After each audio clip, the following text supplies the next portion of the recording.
Hello' সকলোকে স্বাগতম। আজি আমি কথা পাতিব আহিছো কেৰিয়াৰৰ ওপৰত। কেৰিয়াৰটো তো গম পায়ে কিমান আননন হৈ আছে, আৰু কেৰিয়াৰটো আপোনালোকে যদি ভাবিছে কেৰিয়াৰ বনাম বুলি, যোনটো ক্ষেত্ৰতে বনাম বুলি ভাবিছে সেইটো ক্ষেত্ৰতে গৈ থাকক, আৰু তাৰ বাহিৰে বেলেগো চাওক। কাৰণ এটা ক্ষেত্ৰত যদি নবনিছে বেলেগ এটা ক্ষেত্ৰতো বনিব লাগে ন। আৰু লাষ্টত গৈতো ইনকামটো ষ্টেবলে লাগে ন সকলোকে। লাষ্টত গৈ পেলাই ঘৰৰ শান্তি, নিজৰ শান্তি, আৰু সেইটোৱে আপোন কেইজনৰ শান্তি লাগে। মানুহৰ ভয় লাগে কেৰিয়াৰটোক দেখি। কিহৰ কাৰণে? কাৰণ ভৱিষ্যতে কি কৰিব কি নকৰিব সেইটো বৰ্তমান গম নাপায়, কিন্তু যেতিয়া চৰকাৰী চাকৰি নাইবা এনেকুৱা ভাল এটা প্ৰেষ্টিজিয়াছ কোম্পানীত যদি চাকৰি এটা হৈ যায়, তেতিয়া কি হয়, এটলিষ্ট গেৰেণ্টেড থাকে ন যে ভৱিষ্যতলৈ চাকৰিটো নাযায়, এটা ইনকামটোতো থাকিব কাম কৰি থাকিলে এটলিষ্ট। কিন্তু যোনখিনি মানুহৰ সেই গেৰেণ্টিটো নাথাকে ন, সেইখিনি মানুহৰ চবতকে ভয় লাগে। কাৰণ মানুহক সদায় ষ্টেবিলিটিটো লাগে, লাগিলে যোনে নহওক ষ্টেবল হৈ থাকিব বিচাৰে।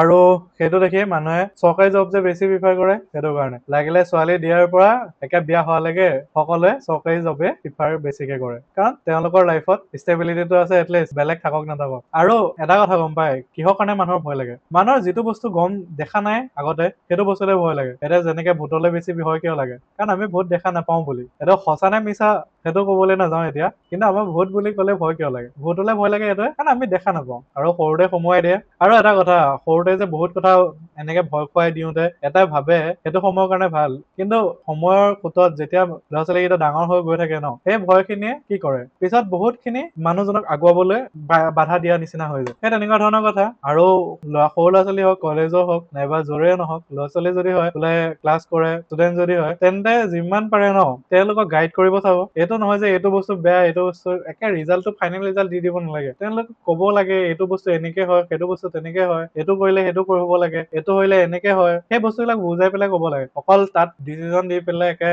কোৰ্টৰ অৰ্ডাৰ নিচিনাকে অকল অৰ্ডাৰ ডাইৰেক্ট চাজা শুনাই দিলে, সেইটো হলে হ'ব জানো?